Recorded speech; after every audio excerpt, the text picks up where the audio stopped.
Going on, y'all? Sunday live stream time. Hanging out. Hopefully we get some good questions in today. I love doing these Q&A kind of videos, live streams, stuff like that. Get some conversations going. Let y'all know a little bit more about me, where I come from, EDC stuff. If y'all get any questions about that, be more than happy to answer them for y'all. So let's get some questions. Jordan, what's going on? How's it going? Good to have you back in here. But yeah, let me know. This is sort of an open floor Q&A. Y'all got questions, let me know. Right now I'm going to be doing a disassembly of this guy right here, the Spyderco Manix 2. Just so we can take a look at what's going on in here, because this knife is definitely one of the more interesting locking mechanisms on the market.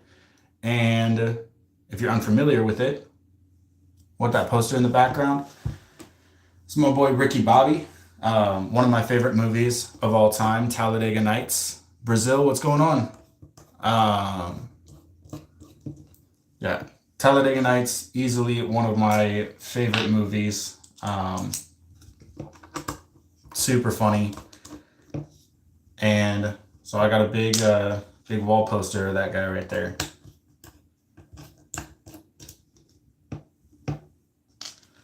Yeah, let's crack open this Manix 2. I got all the screws out on this side, and I'm going to show you guys exactly what's going on when we get into the internals here. This one always gives me trouble.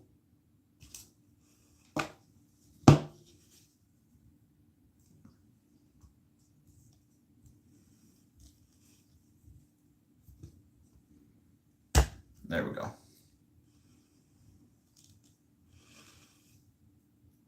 All right.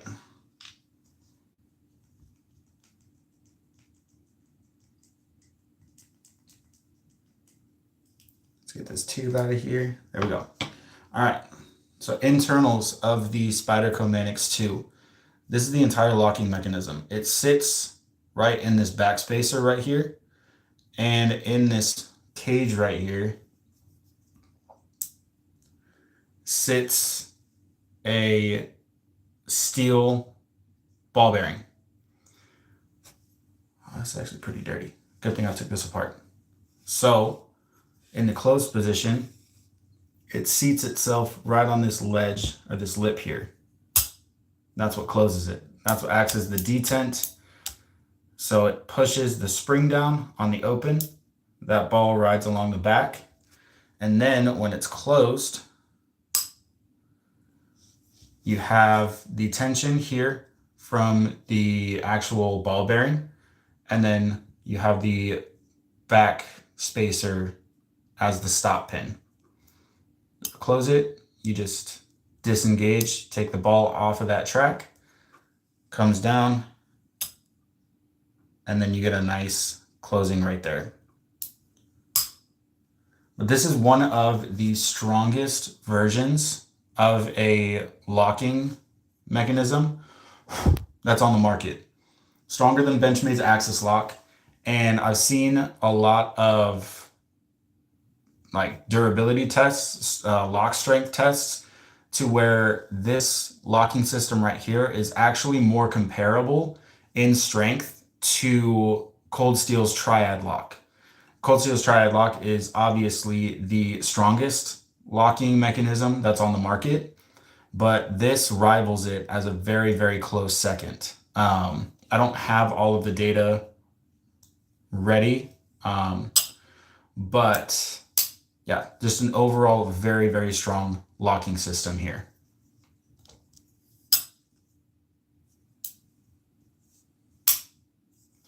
That I thought was really interesting. I'm not going to take it fully apart because the last time I took it fully apart, it took me a while to get it all back in place.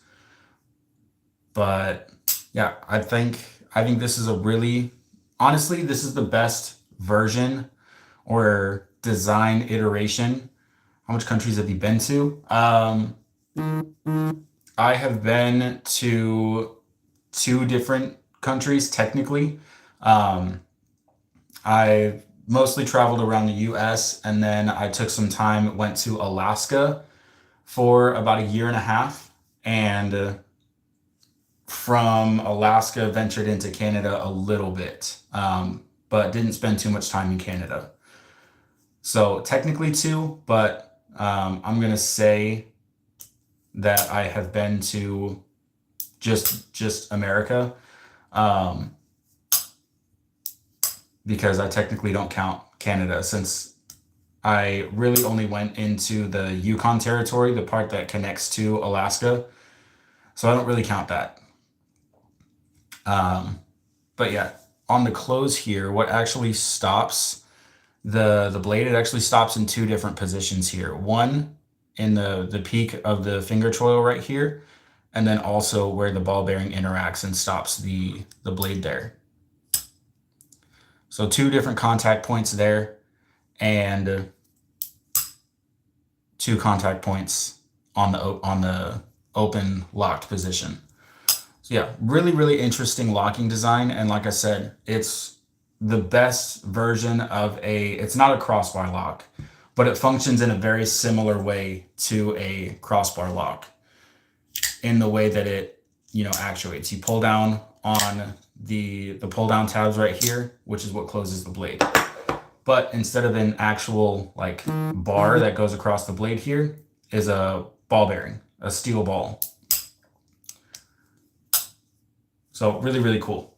And I thought I'd show you guys because really one of the more interesting locking types that is on the market right now. And really nice job from Spyderco for putting that together. Let's put that back together and we'll continue on. Here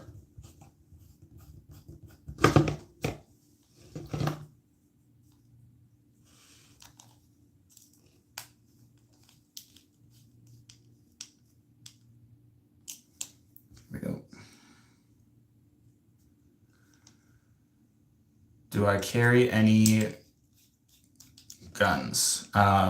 Not on a day-to-day basis anymore. I live in California and that gets a little bit tricky. When I lived in Arizona, I did carry every single day. But now that I'm in a different state that is very loose.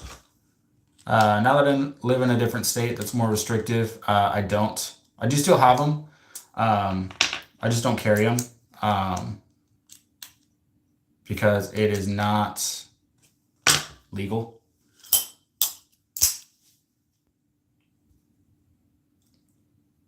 Why are we so loose here?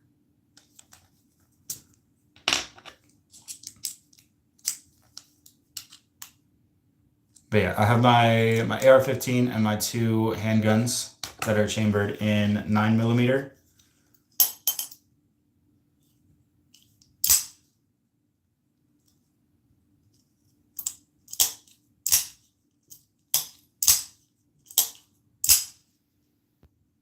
Why are we loose?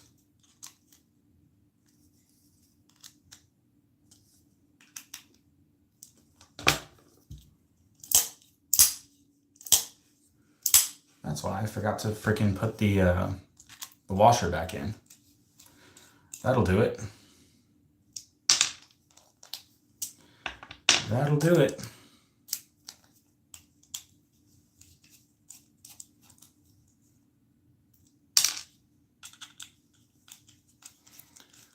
Mayor, what's going on? Hey, dude.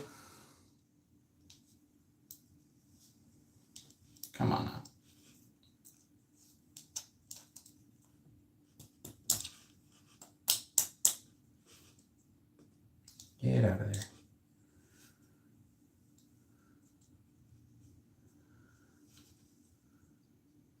Bruh, hey, I said yeah.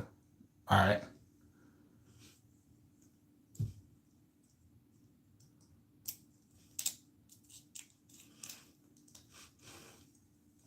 Come on.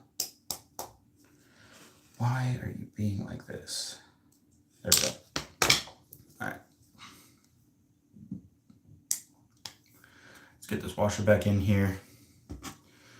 What are you doing now? Right now, I was just showing off the locking mechanism of the Spyderco Manix 2 and just putting it back together. Come on. There we go. All right, washer's going back in this way.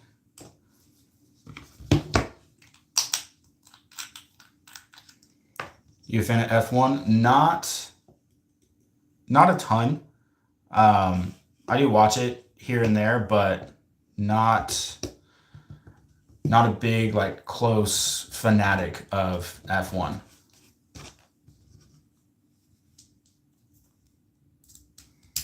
But I will throw it on from time to time.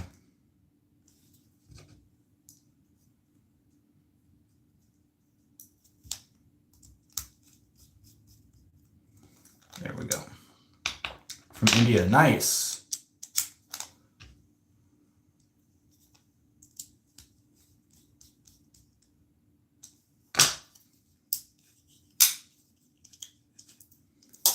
A little too tight there. From? I'm from the US. I live in California right now.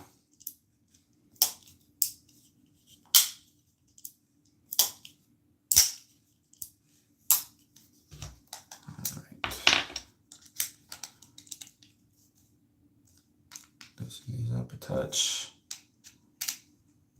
What is your job? I am in the Army.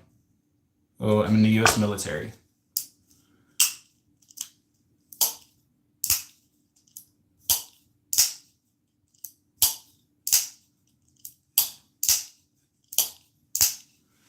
Income, not too much, I'm going to be honest.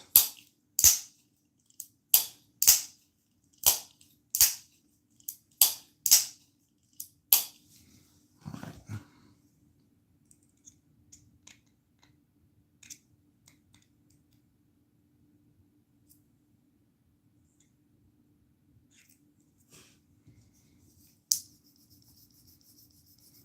Get the oil worked up in there.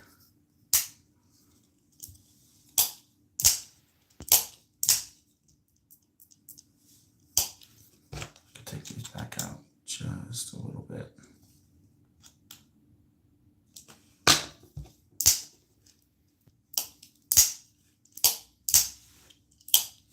There we go, that's better.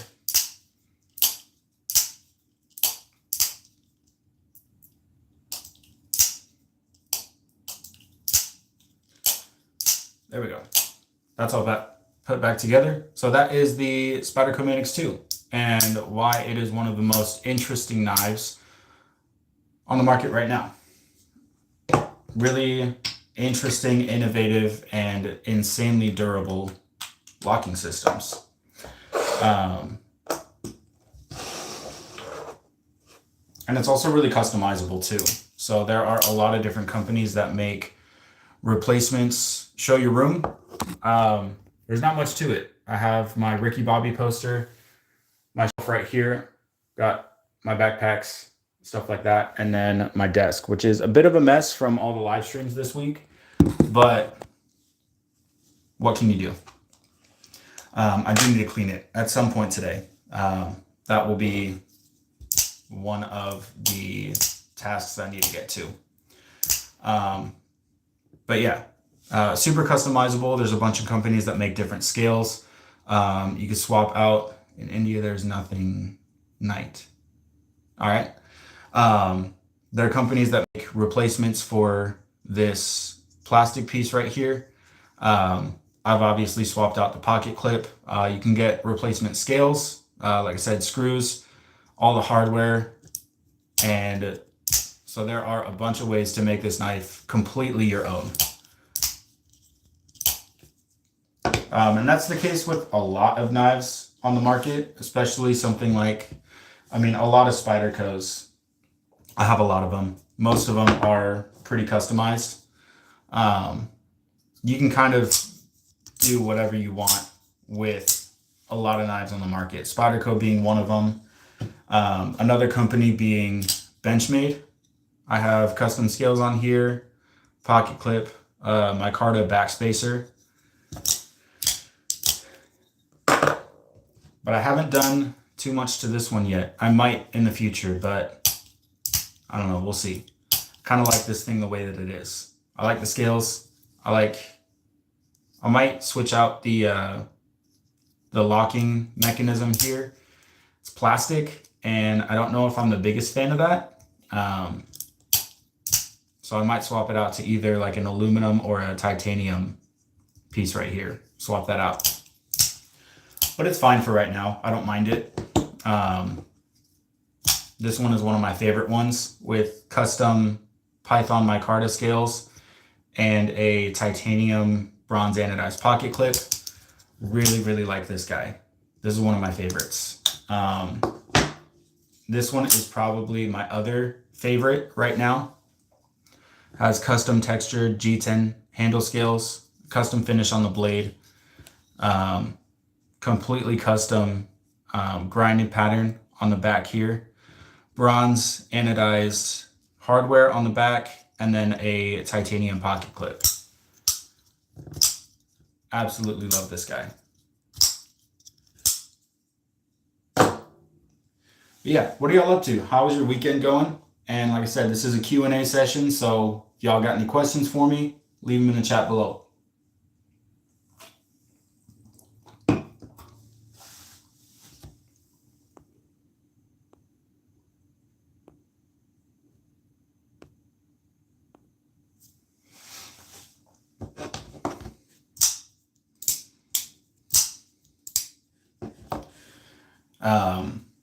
But yeah, if you're looking into like any sort of the custom scales and customizing stuff for your knife, there's so many options, so many people that make really, really cool stuff as far as aftermarket parts. Flytanium is a big one, especially for like your Spydercos and your Benchmates. They do a lot of really crazy custom scales for all of that.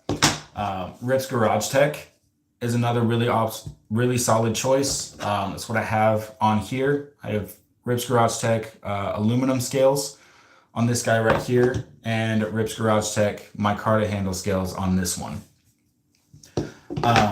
Lynch Northwest, they are quite a bit more expensive as far as aftermarket options go. Most of what people know them for are their pocket clips. I have their pocket clips on a lot of my knives here. They're really solid. Come in at a decent price. For a titanium pocket clip from Lynch Northwest, you're talking maybe 25, 30 bucks, which is a really, really nice upgrade from Spyderco's stock pocket clip, which I have here on my Spyderco Andela. Not a big fan of this pocket clip. I don't like the way it looks. It functions decently, but there's just a lot better options when it comes to pocket clips. I wish they would do theirs a little bit different.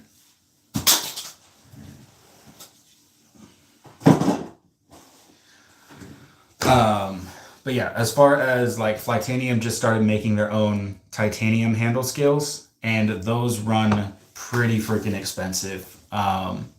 They're USA made, and I think for a set of titanium scales, you're looking at $100 to $120, which is wildly expensive when you consider companies like Flytanium, which are overseas produced, but their scales come in, I think, right around, they might be in the same price tier. It's been a while since I checked prices on them.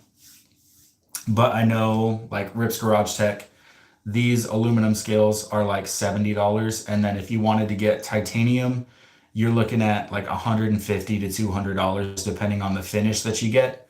So a lot of different options coming in at a lot of different price ranges, depending on where your budget lands. But there is an option for pretty much everything out there. Micarta and G10 are going to be your least expensive option when it comes to aftermarket scales. These were right around 55 or 60 bucks, something like that.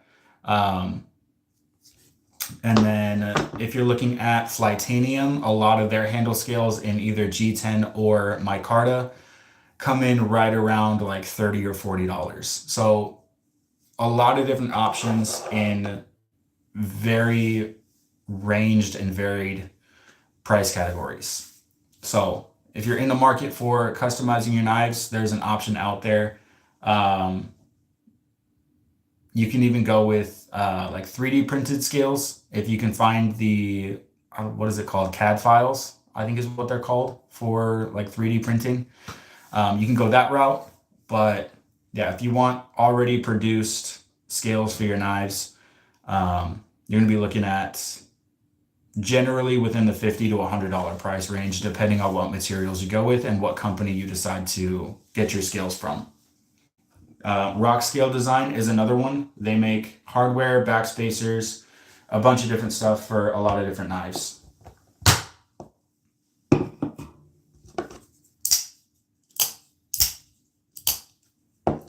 But I'm a big fan of micarta. As much as I was on a titanium kick for a really long time. Let's see here. Pretty much every single knife I got, I would put titanium scales on.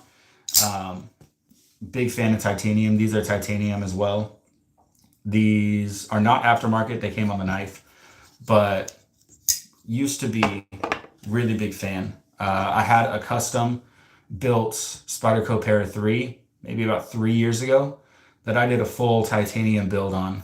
Threw on titanium scales, switched out the screws and the hardware to all titanium, switched out the barrel spacer on the back to a titanium one with a titanium backspacer and titanium pocket clip. And that got to be pretty expensive. I think all in, including the knife, I was looking at either somewhere between $450 to $500 for that build. So if you want to go like all out, all crazy, it can get pretty pricey. But if you just want different scales or a pocket clip, you're running probably anywhere from $100 to $150. But yeah, I do that because I'm not the biggest fan of G10. With this guy right here, the stock handle scales were these blue G10 smooth. I'm just not a really big fan of this. I like this a lot more than this right here. But I will say this knife right here still has G10 on it. I might upgrade it to micarta. I was looking at some red micarta handle scales from Rips Garage Tech, the same guy who made these ones. But I don't know, we'll see. When I had this customized, I sent it out to DZ Custom EDC over on Instagram. And he did a really good job with texturing this G10. And I like it. So I think I'm going to stick with it, at least for now. We'll see how I feel in the future if I do end up upgrading or if I keep it with the G10 here. But this is about the only G10 that I've come across that I've actually not hated and kind of liked. So I might stick with it. We'll see.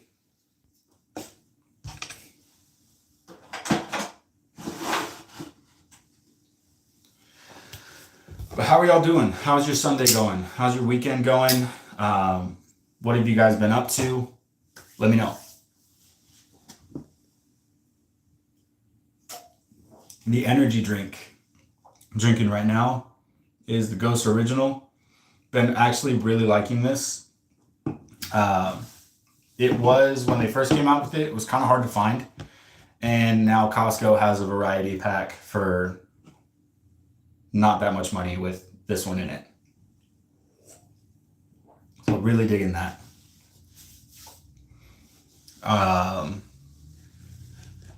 But yeah, we are getting towards the tail end of March.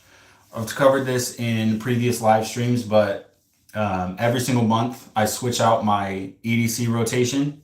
I have a lot of knives, and some of them get carried a lot more than other knives. And what I wanted to do this year differently than I've done pretty much every single other time in the past is rotating my EDC on a monthly basis. So I'll pick 1 or 2 knives. For this year, I'm swapping between 2 knives throughout the month to get more use on some knives that see a lot of shelf time over some pocket time.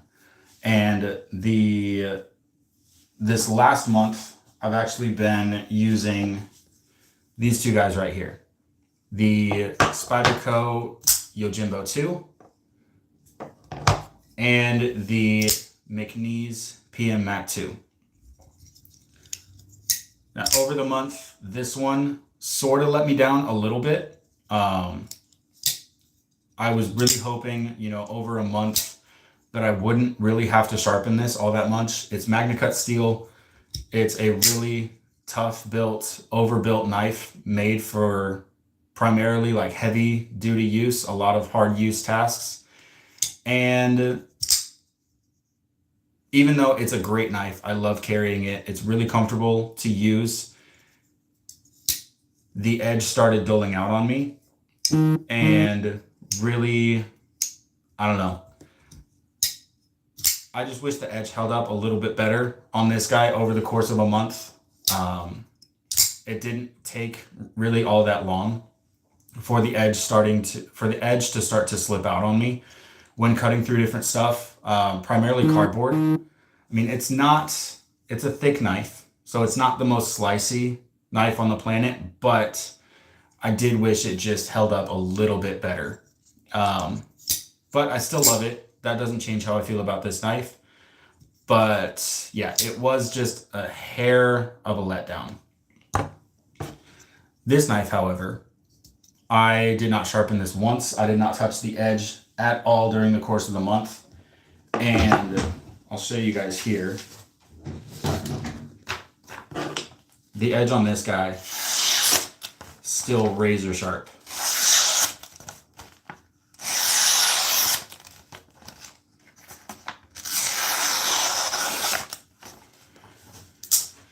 Really, really impressed with this one. And if you've been on the channel before, you've caught some of the other live streams, you know that at the end of the year, I'm going to be ranking how each knife did throughout the month, and I will rank them through 1 through 12 and see how they all line up at the end of the year. And I'm hoping that I see some surprises, especially with this guy. I would have put this towards the top of the list for favorite knives that were some of the best users, because this is a great knife. But this might be seeing towards the bottom of the list, which surprised me a lot. And I'm hoping I see more surprises like that come the end of the year, but we will see. We will see how things go, and we'll see how things line up, match up, and we'll see how some of these knives fare to an entire month of use. So we'll see. Look forward to that. If you want to keep up with all of the content and everything, make sure you hit that sub button. It's the best way to make sure that you stay updated on when I post and when videos go live. And you also get to hang out with me more often, if that's your vibe. But yeah, if you're not subbed already, hit that sub button. I think it's up here somewhere. So yeah, you can just stay up to date with everything that's going on the channel right here. You don't miss any EDC updates. You don't miss any notifications when I go live or when videos go live. So make sure you hit that sub button, and it's free to you. You can change your mind later on, but if you like what I'm doing here, if you find yourself hanging around, hit that sub button, because we have fun here. We have a good time. And I think I post some pretty good content. So do with that what you will. But let's get some questions going in. What do y'all want to know? If y'all got any knife related questions, EDC related questions, stuff like that, hit up the chat.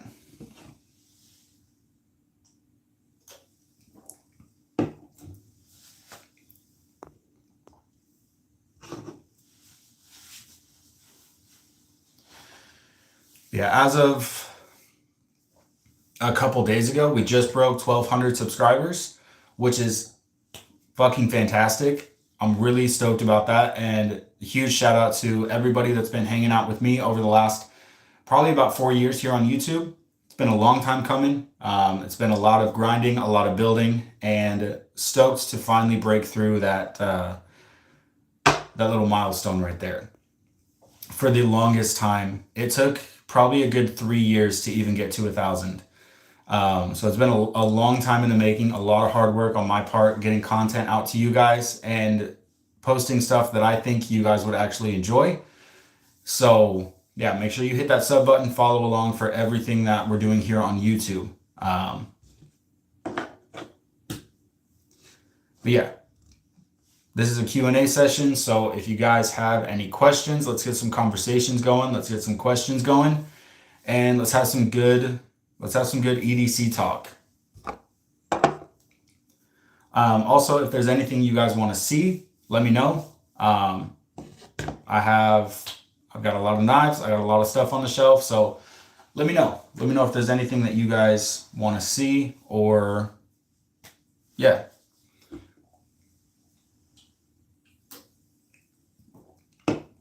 Also, what I want to bring up that I have not really been bringing up a whole lot is memberships. I have memberships set up for this channel. I've got 3 different tiers. One is a very basic, very budget friendly membership tier. Gets you first priority when it comes to comment responses and stuff like that. Tier 2 is a little bit more money, but it gets you a little bit more access to some of the content I make here. And then my top tier for memberships is premium access to videos. So you get first, what is the word I'm looking for? Damn, lost my train of thought. You get VIP access. You get basically like a pre-release access to all the videos that I post. You also get access to members only live streams where, we don't have any members right now, so I'm not running those. But as soon as we get some more members, you'll get members only live streams. So a little bit added personal access to stuff that I'm doing here on YouTube. So if you're interested, definitely it's your choice, not necessary. Go ahead, check out the membership listings that I have in my channel and do with that what you will.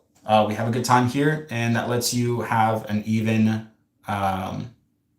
tailored experience with the content and the stuff that I do here on YouTube. But like I said, subscribing is free, helps me out a ton, and it's just a little button here. You can change your mind anytime. So with all of that out of the way, I'll finish my plug right there. Let's get back into EDC. One of the questions I get a lot in comments and stuff like that is, what does my knife maintenance look like? Right now, it's nothing crazy. My knife maintenance tray is this guy.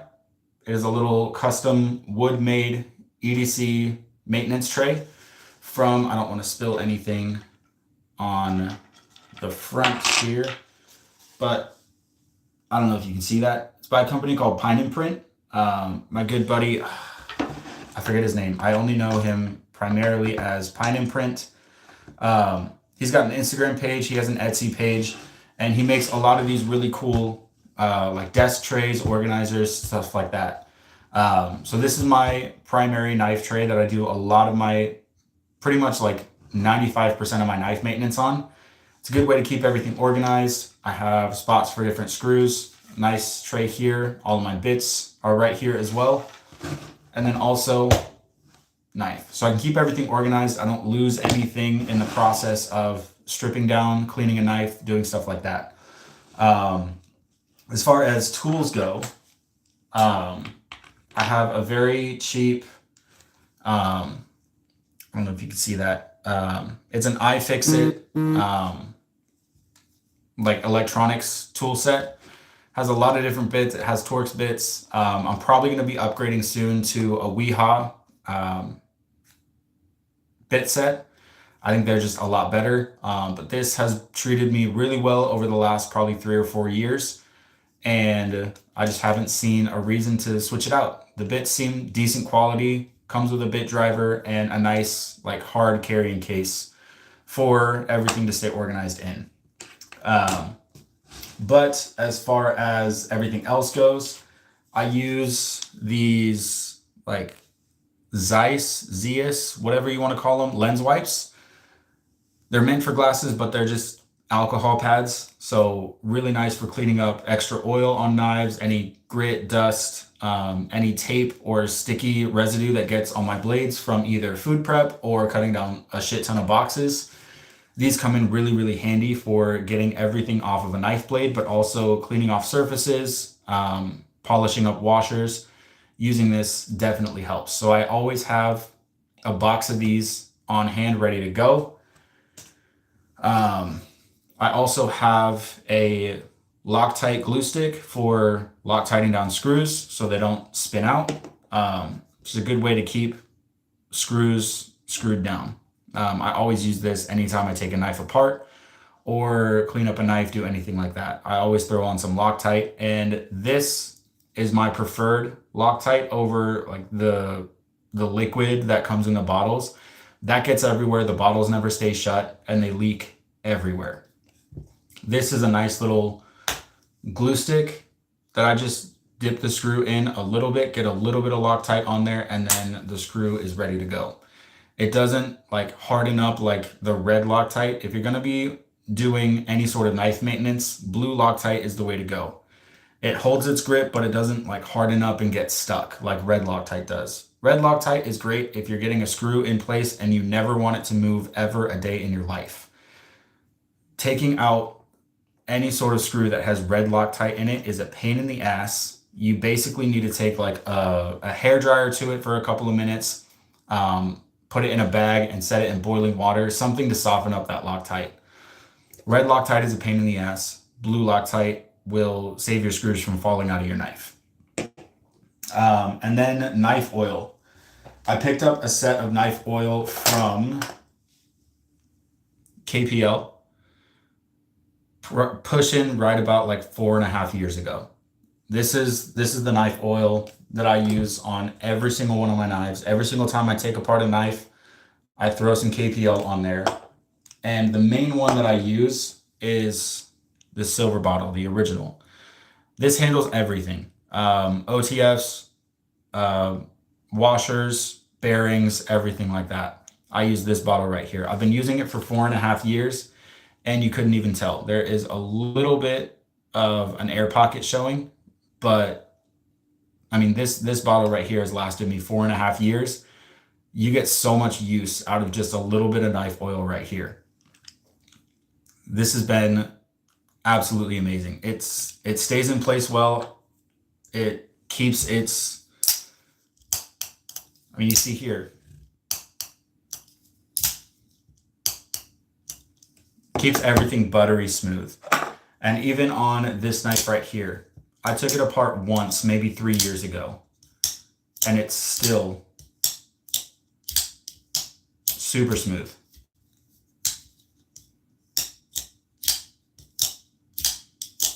I've not needed to oil this in such a long time because KPL keeps its smoothness for such a long time.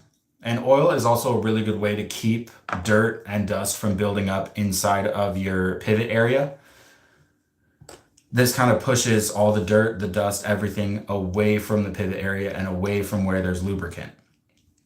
So any sort of lubricant is great, but KPL has been the one that's worked the best for me.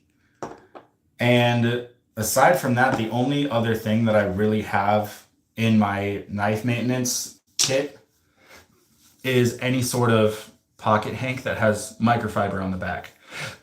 Microfiber is really good for cleaning out dust and dirt and stuff like that from any sort of area on the knife. But honestly, something else that I use a lot I have my knife maintenance sort of organizing tray right here. But these little like microfiber toothpicks almost, these are absolutely a necessity when it comes to knife maintenance. I got a pack of like 100 or something on Amazon for like $6. These are great because especially when working in like really tight areas like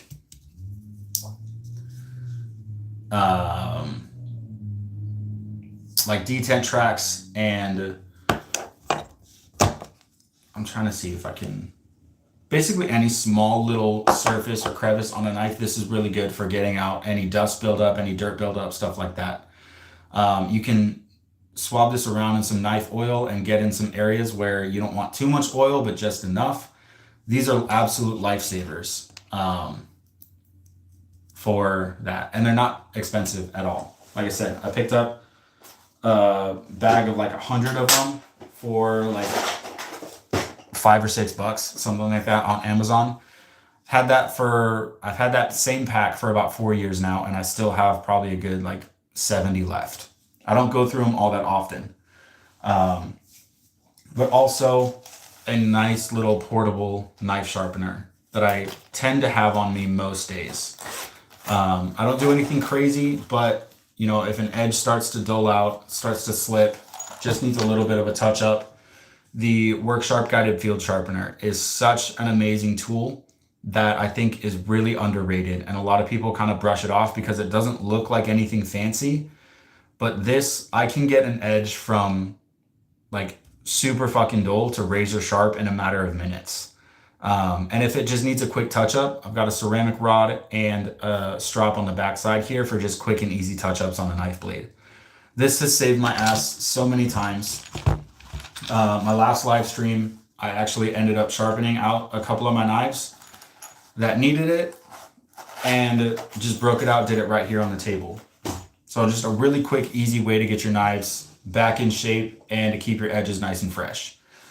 That is pretty much my knife maintenance setup. It's nothing fancy, it's nothing crazy, and everything in my knife maintenance kit, I want to say cost less than like $60. The biggest expense is going to be the sharpener. And the basic version of this is the elite version that comes with this nice carrying case, some extra plates. This version costs, I think, like 70 or $80, something around there. But the basic version of this, the one that's going to get you by just fine, is like $30, $35. Really slept on knife sharpener and is an amazing, amazing tool for keeping your edges nice and sharp. None of this is sponsored.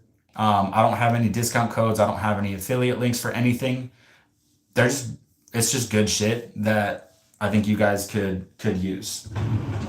But I keep basically everything inside of this alpaca admin pouch. I love alpacas shit. They make really good shit. I don't have a ton of stuff in here right now because it's all on the desk. But normally I'll have my bit driver and bits in this front pocket here. I might even keep them in this little divider zipper right here for different size bits. But usually I'll throw the bit driver in there, or I'll have a pen. I have a field notes in here just for keeping track of, you know, if I want to say, hey, I sharpened this knife on this day. Having a notebook like this, keeping track of how often I'm sharpening knives is a really good reference point for how steels hold up, edge retention, stuff like that. Because you could sit here and think about, oh, I think the last time I sharpened this knife was a long time ago. But also during this EDC type of challenge that I'm doing, where I'm doing 1 or 2 knives every month for the year, I can keep track of, you know, I cut this much amount of stuff with this knife, and really just a hands-on visual tracker with what I'm actually cutting, how much I'm actually using the knife. And then I can come back here and be like, okay, this knife did 100 cuts of cardboard and this is how it's holding up. It's just a really good valuation of edge retention and exactly how far your edge is going without having to think too much. So that's a really nice thing for honestly like a travel EDC knife maintenance kit. Get yourself a little pouch to hold everything in, and then keep everything in there. Throw it in a backpack, throw it in your car, and just have it accessible, because you never know when you're going to need it. You never know if you're going to drop a knife out of your pocket, it's going to hit the concrete and it's going to absolutely destroy your edge. I've done that not with this knife, but with my PM2 from Spyderco. It was the same configuration, the micarta scales, the crewware blade. I had it sitting on my lap. I got done cutting something in the truck, had it on my lap, parked the truck, got out, forgot I had it in my lap, and it absolutely hit the cardboard or hit the concrete. Tip went into the concrete, rolled the edge, and at that time, if I had had something like this on me, would have been no problem. But yeah, I had to wait till I got home from work. That was like the start of my work day. Got out of the truck, was about to load up for the day, and absolutely just fucked up the edge on my knife and was out the rest of the day. Had to use what I always used to carry on me was some type of razor blade. This is a really nice one. Is a magnetic, sort of just one-handed utility blade. These come in so handy, especially when I was working like blue collar, my HVAC job. I use that all the time because I did a lot of questionable things with sharp edges that would absolutely destroy a knife edge. And for me, having something like that would save me from having to sharpen a knife multiple times a week. Dom, what's up there, dude? How's it going? So luckily, at that time, I had a razor blade on me, was able to get through the day just fine, got home, sharpened it up, and everything worked out. But if I had had something like a pocket sharpener or something to get my edge back from lost fight with concrete, would have made my life a lot easier. Chilling, working Sunday. Hell yeah, dude. Thanks for hopping in here. Yeah, something like that would have absolutely saved the hell out of me. Oh, we're back. So yeah, I would recommend 100%, if you're somebody who uses knives on a daily basis, put together a small kit, a little pocket sharpener. I know they make even like less fancy ones than this that Worksharp has. That is, I think they call it their pocket sharpener, something like that, to where it's just a ceramic and a strop. Really nice tool. Is not going to do very well on like completely shot edges, but will get your edge back to a pretty good shape for just everyday use. If you're cutting cardboard, your knife starts slipping, starts catching on some stuff, run it on some ceramic and a strop, and you're going to be good to go from there. Something like that is a really good option. But honestly, for an everyday sort of knife maintenance, I recommend the guided field sharpener from Worksharp. Like I said, it's relatively inexpensive, coming in at like $35. You can get it pretty much at any outdoor store. I mean, REI, Bass Pro, Cabela's, Sportsman's Warehouse, or whatever outdoor store you have, you can find a guided field sharpener pretty much anywhere. I know maybe even Walmart has them, but there's options out there. Even online, Worksharp, the pocket field sharpener that I mentioned, that is just a ceramic and a strop, is a Worksharp website exclusive. So there's no stores that have it. You have to get it from their website. But it's a really good option for just overall general edge maintenance. But yeah, if you're using your knives a lot, I recommend putting together some sort of knife maintenance kit. That's going to save your ass if one day you run into, have you heard Bark River went out of business and some stuff was probably made in China? Sad. I haven't heard that. I'm gonna have to check in on that, because I haven't heard that Bark River is going out of business. Interesting that happened. They were a pretty solid company from everything I've heard. I don't have any Bark River stuff, but I know a lot of my buddies who have Bark River knives, and they really, really like them. So that's kind of sucks to see them going out of business like that. Sounds like some questionable marketing choices. But yeah, that sucks. I will say, somebody mentioned in one of my last live streams, if I had checked out any Opinel knives or Opinel, or however you say it. I actually I had a gift card to REI, and I just placed an order. Should be coming in this Friday. So by the time we do another live stream, I'll probably be doing an unboxing of my first Opinel knife. What I got was an Opinel number 8. So like a 3.4 inch blade, I think is what it is. Really stoked to check it out. Like I said, I had a $30 gift card to REI and decided to spend it on that because that was about the only thing you can get at REI for about 30 bucks. So we'll see. Nice, best grinds around, thin. Yeah, I've heard some really good stuff about Opinel. Not typically my style when it comes to pocket knives, but really stoked to check it out and see what it's all about. See what the hype is about and see if I actually end up carrying one. Usually not the biggest fan of like two-handed opening knives or slip joints or stuff of that nature. I know Opinels technically aren't slip joints, but it'll just be interesting to see if my thoughts change on that and if I actually end up start carrying one. So we'll see. We'll check back in next week. We'll open it up on stream and see if I actually end up liking it and if that changes my thoughts at all. So check back in. How I do my live streams, if you're new here, I run my live streams every either Friday, Saturday, or Sunday. And at that time, if it's a Friday, it's going to be in the evening. And if it's a Saturday or Sunday, it's either going to be around this time in the afternoon or at night. I really don't have a solid schedule. I love slip joints. They cut better, carry better, and have sole.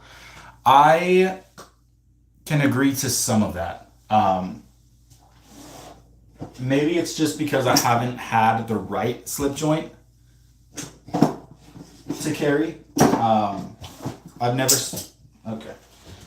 spent a crazy amount of money on slip joints, and I've actually never bought my own slip joints. The two that I have in the collection are both gifts to me. The first one I ever got was the Case Sodbuster Jr. Really solid knife. It feels like a good size. It feels solid in the hands, but I'm one that always has my thumb out on the blade, and maybe that's just a me thing, but I've never really carried heavily a slip joint. I've always had one sort of in the pocket as a backup, but I've never actually pulled one out and used it. Carry that only for 1 week, you'll realize that's all you need. I will. Eventually through the year, I will get to a slip joint, and maybe it'll be in September. I'll call it Slip Joint September, and really get around to carrying the slip joints that I have. Like I said, I have the Case Sodbuster Jr., and then the other one that I have is the QSP Hedgehog. Now, I like this one a lot more than the Sodbuster Jr. I think this has a better blade profile. I really dig the hollow grind that's on here, and the spring tension is so much better. For a budget slip joint, this one surprised me a hell of a lot. This is a really, really well-made slip joint. Spring tension is really nice, like I said, because I can press on this all day long, and that's about as far as it's getting. So I think I'm going to be genuinely surprised with this one. I've never heavily used this. The edge on here is still pretty fresh. Where did that paper go? I had paper in here. Is it in here? It is in here. So this is still the edge that it came with out of the box.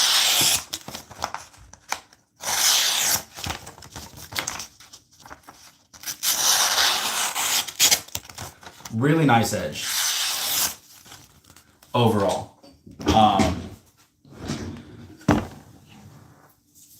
So I don't know. Overall, I like I like the way that this blade looks. I like the hollow grind, 14C 28N steel, so it's not a bad steel. I just have never really gotten on board with slip joints, and maybe through my EDC challenge for the year, like I said, if you're just hopping in here, my challenge for the year to get through my entire collection, I plan on carrying my collection throughout the year. I've got in the ballpark of 24 to 25 knives, and every single month I will be carrying 2 different knives out of my collection. Once the challenge is done, they will go back on the shelf and I will rotate to a new set of knives to EDC for the month. So these will definitely see the pocket at some point. And when these go in the pocket, these will be the only knives I use for that month. And so I don't know, we'll see. I have the Hedgehog here in a Tailored by Cortez leather pocket slip. This one has a pocket clip. The Sodbuster Jr. is just in a non-pocket clipped knife slip, also from Tailored by Cortez. He does some really solid leather work. Really good buddy of mine. When I lived in Arizona, I lived about 5 minutes down the road from where he was at. Hung out a lot, had beers. Really solid dude. I have a lot of his stuff. I have my leather pocket organizer that I carried for the better part of a year and a half. Really solid option for consolidating your EDC. And then the wallet that I carried for, again, a better part of probably 2 years was this guy right here. I think he calls it the Cujo wallet, but really solid option. That was how the leather looked when I got it, pretty much. And then it darkened out a lot. This has a really nice patina on it. You can see here underneath the button there. Thoughts on the Rosie? I've never had one. I've never had the budget for one, and maybe one day I'll get an Oz Company Rosie on the channel. I've heard really good things about them. I need an organizer for a slip joint and pen. Would you recommend that one you have? I would, 100%. So I'll load it out here. You can fit a slip joint in the back pocket here. The pen, I have my tactile turn side click, pops in right there. And if you want to carry a flashlight, I have my Raylight Pineapple Mini in here. Nice AAA size flashlight. Goes on the side right there. So you can have a full EDC loadout. If you want to throw a pry bar in here, you can. And honestly, when I was carrying this on the daily, I'll grab it out here. Come on. I had my Big Idea Design pry bar in what was supposed to be the flashlight slot. So this is a really good organizer. I think these run anywhere between $60 and $70. What's that called and where do you get it? So this is the Tailored by Cortez Ogre EDC organizer. If you look up on Google, his website is Tailored by Cortez. Really solid dude. All of his stuff is handmade. So you get hand cut leather, hand stitched. Really nice. You can customize this the way that you want it. So I got a sort of green gray leather on the front and then a textured brown leather on the front here.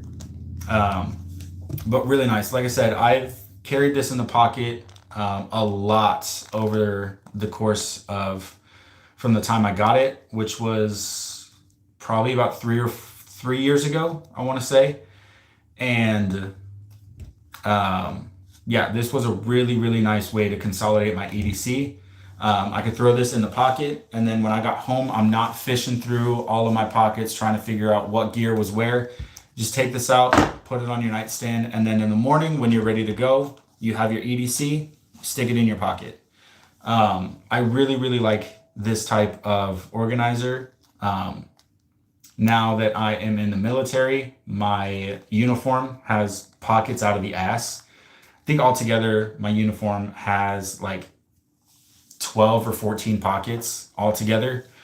So my sleeve has a pen sleeve. So this pen usually goes in my pen sleeve. And I guess I could still rock it, but like I said, I normally EDC a folding knife. So something like this, the Para 3, it doesn't fit. And for usability, I mean, with a slip joint, it's in your pocket anyway.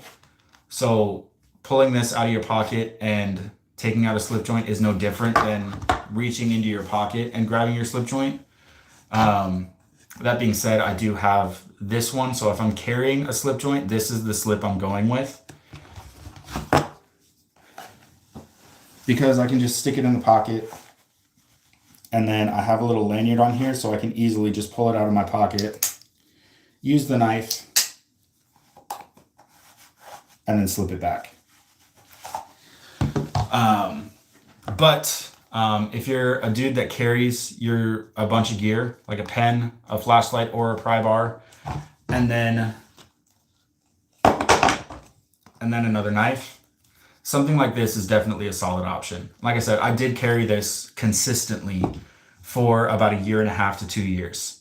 As you can see, it has a lot of use on it, from just carrying it, having it in the pocket all the time. Our grandfathers did so much more than us nowadays, and they have multiple blades to beat. Yeah, 100%. Technology has come a long way. Blade, especially when it comes to knives, EDC, and stuff like that. But 100%. The older generation, our grandfathers, people that grew up at that time, did a lot more with a lot less. So I know it's possible. But for me, it just comes down to convenience. Something like this, I can get out, use, put back in the pocket without too much worry. Versus a slip joint is a much more intentional knife. You know, opening a slip joint takes effort, putting it away takes effort, and it's a lot more of an intentional style of knife. Doesn't mean it's any less capable. In a lot of ways, slip joints are more capable. There is less to fail on a slip joint than in a folding knife. You know, a folding knife, locks can fail,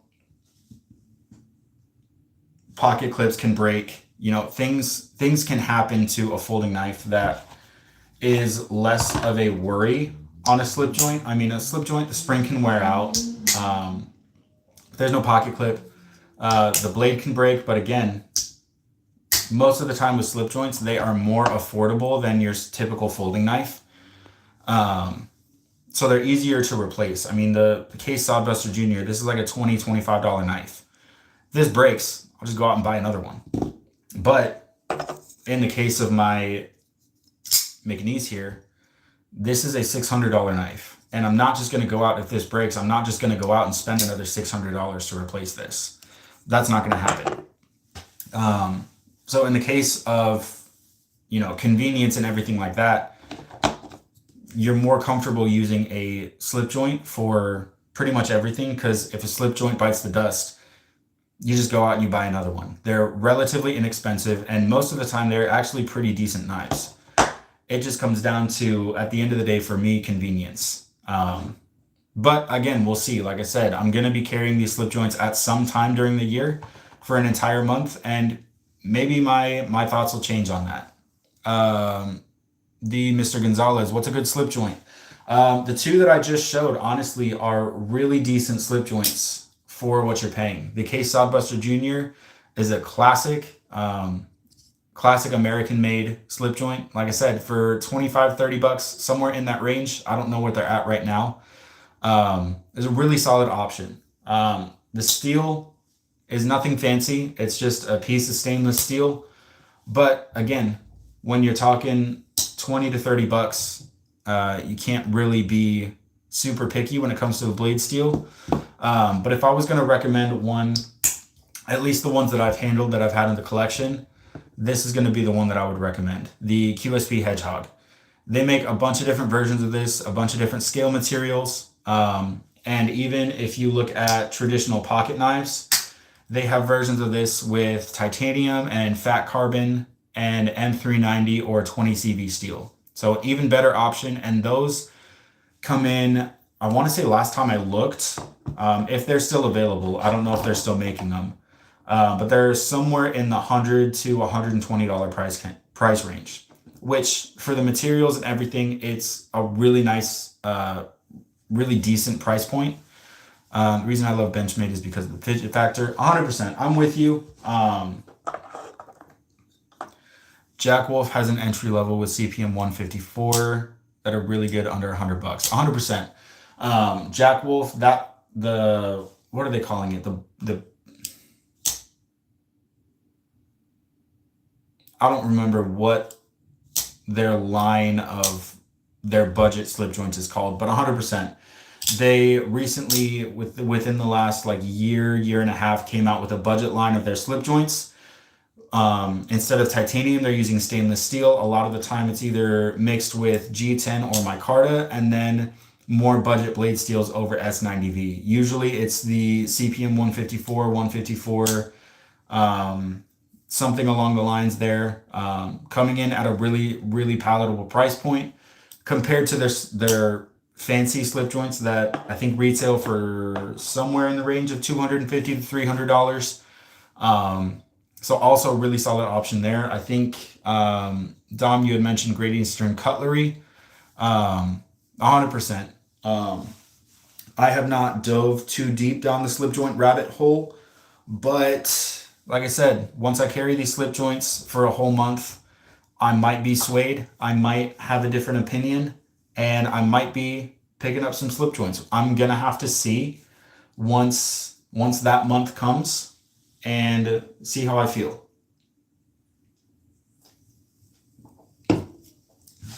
Because if I like it enough, I might have to go out and grab a Jack Wolf at some point.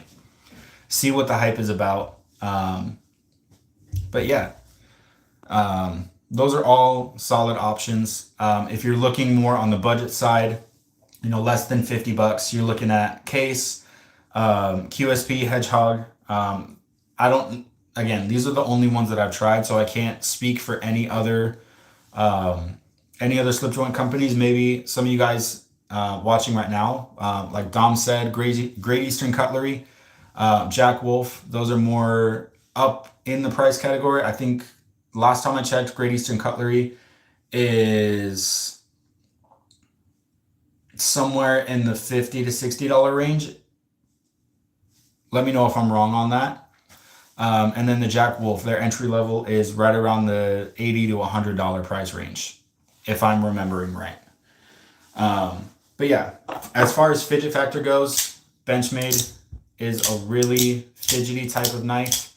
I have a couple issues with Benchmade. The main one being their pricing. I think Benchmade is smoking crack when it comes to their pricing. I don't agree with their business model at all. I think they're pricing out a lot of their potential customers in the fact that, their knives are only getting more expensive and the quality is getting more and more questionable. Their product releases, I really question where their head is at a lot of the times, because the bug out is prime example. When it came out in like 2016, 2015, somewhere in that year range, it retailed for like $130 to $140, which at that point was a little bit expensive for what you're getting. I mean, S30V, FRN, super cheap feeling plastic scales. And I understand that the design was geared towards an insanely lightweight, like backpacking type knife. I get it. The problem is when you start using the bug out in that way, it's not really meant to be an outdoorsy backpacking type of knife. It is very much an office type, very light duty type of knife. You can change that by adding custom scales, and completely changing the way that the knife functions as far as usability goes. But at that point, now the Benchmade costs, or the bug out costs $200 for the same exact baseline model, S30V, FRN handle scales. And then you tack on the price tag of aftermarket scales. These ones are from Aimfront, and they cost around $60. So You add that all together, you're talking $260. And at that point, you can get a knife that has way better materials. I'm going to use this Spyderco as an example, the Manix 2. I bought this one, picked it up for $180. You have full steel liners, micarta handle scales, and crew wear blade steel. For $180, I'm spending that on this every single day over the now $200 for the stock version of the Benchmade bug out. And with that said, you can go on Benchmade's website. They have released a handful of new versions of the bug out in M390, 20CV.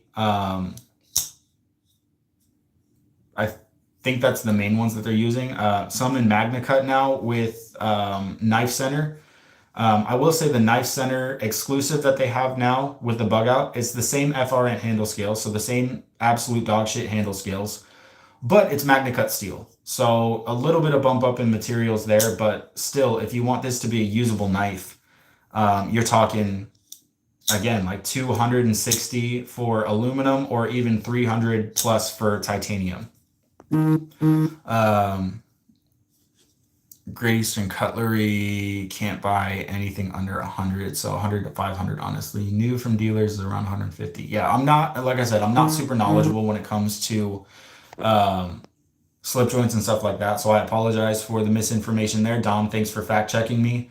I have an Anthem. It was an integral for 400, same as Narrows. Don't like China knives, but that Bastide Raccoon looks crazy, at least that super thin version, but support BM people. Honestly, there are a lot of really good knives coming out of China. Let's see. I mean, Spyderco, they do make some of their knives in China and overseas. The Andela here, a lot of their backlock type knives, the Smock, the Delica, the Andela, the Endura, honestly, their titanium frame locks are all Taiwan, Japan made knives. And there are some really, really good options when it comes to overseas knives. Spyderco makes a lot of really good ones. Kaiser, one of my favorite budget-ish type brands. They make really solid knives. This is the Drop Bear version 2, which is a top liner lock, really similar to what you get on the Spyderco Smock. Running on bearings, micarta scales, deep carry pocket clip, Nitro V steel. You can get really, really good options when it comes to China. Even this Tenable Knives Par coming in, same Nitro V steel, top liner lock again. Really, really nice design here. Build quality seems pretty decent. This one coming in at around $75-ish.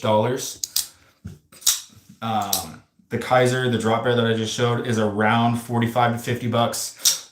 You can get cheaper versions of it in D2 steel, G10. But yeah, there's a lot of really, really solid Chinese made overseas knives. Some even like high end knives, like Chavez makes a lot of their knives with Riot, which is an overseas Chinese brand. I've had a few of their knives on the channel and they are really, really well built. They handle well. But if you're USA 100%, if you're USA centered,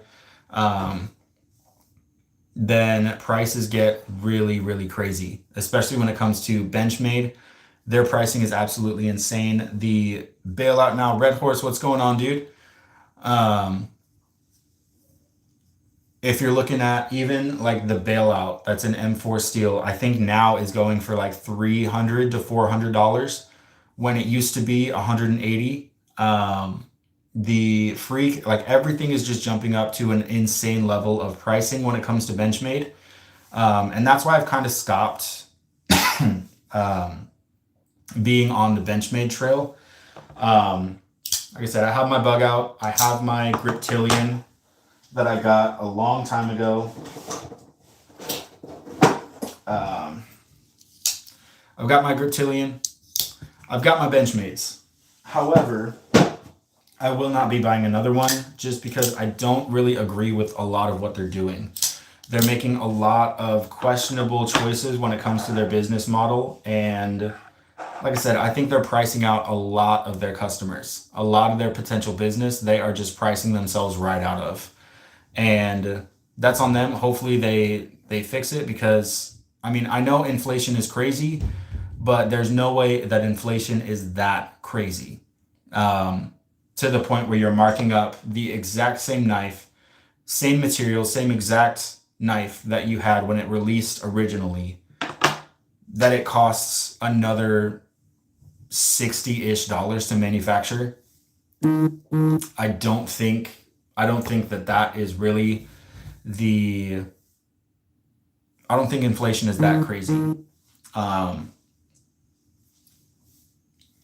Yeah, and they do it year after year. Yeah, 100%. Every single year they're inflating their prices more and more. I wouldn't be surprised if next year this thing was $220 or $230. I would not be surprised if Benchmade gets to a point where they start charging $250 for this knife.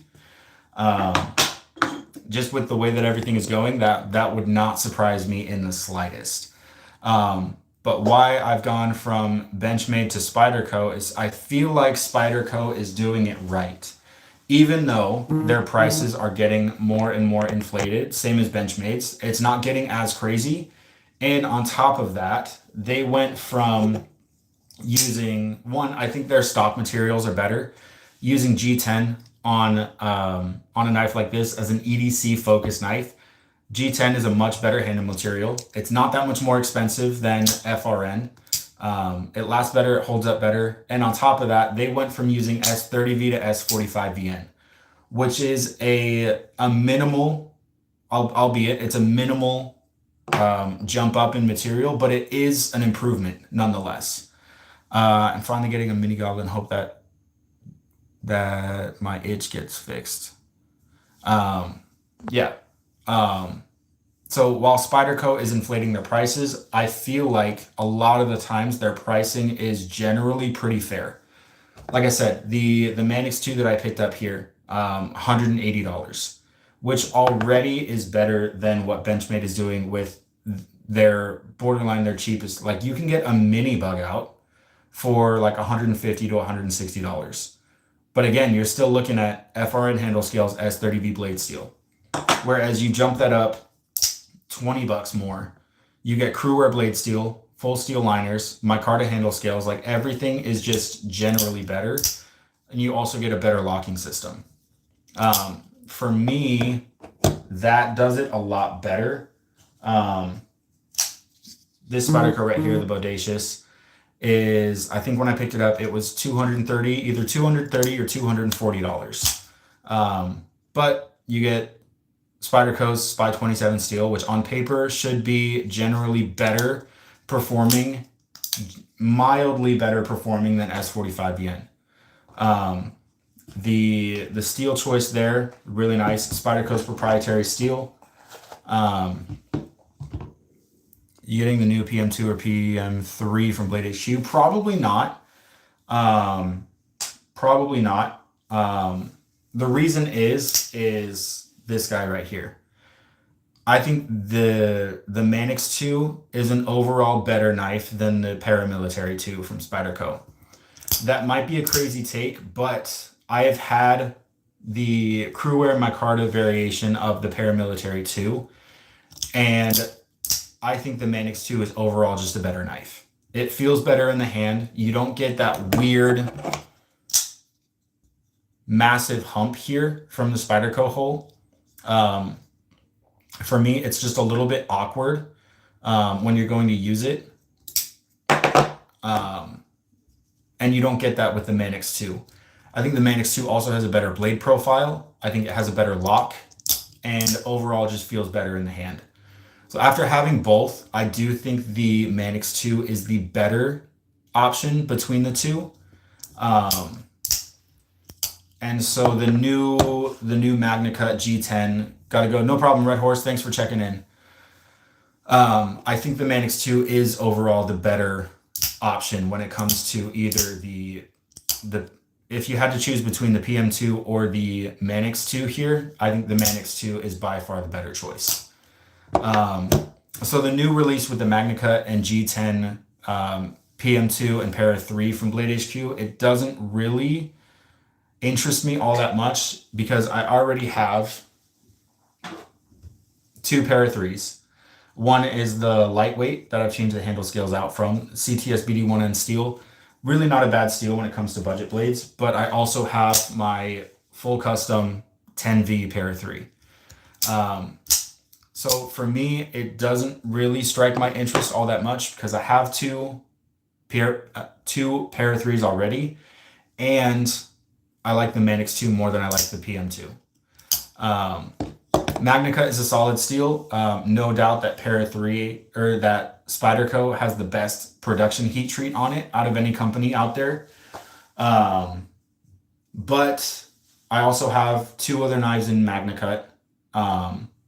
So I don't really need a third in MagnaCut. And like I said, I filled my collection with my preferred Para 3. And I'm really not interested in grabbing another PM2 for the collection. So for me, I'm going to hold off on that one. I might, if I find a good deal on the secondary market, I might pick one up just to see what it's about. Maybe grab a PM2. But like I said, the Para 3 spots in my collection are filled. Set on that. And I much prefer the Manix 2 over the PM2. Dom, I really want the scapegoat from ProTech Magnamax Auto made in USA. Yeah, that one has been I've been eyeing that one for a really, really long time since they released it, or since they started pushing it before they even released it. That one has been on my eye a lot. Really interested with Magnamax, and especially with Crucible going out of business,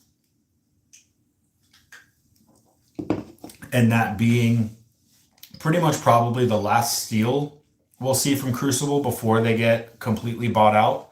I think there's a deal working out right now for somebody from overseas, if I'm remembering right.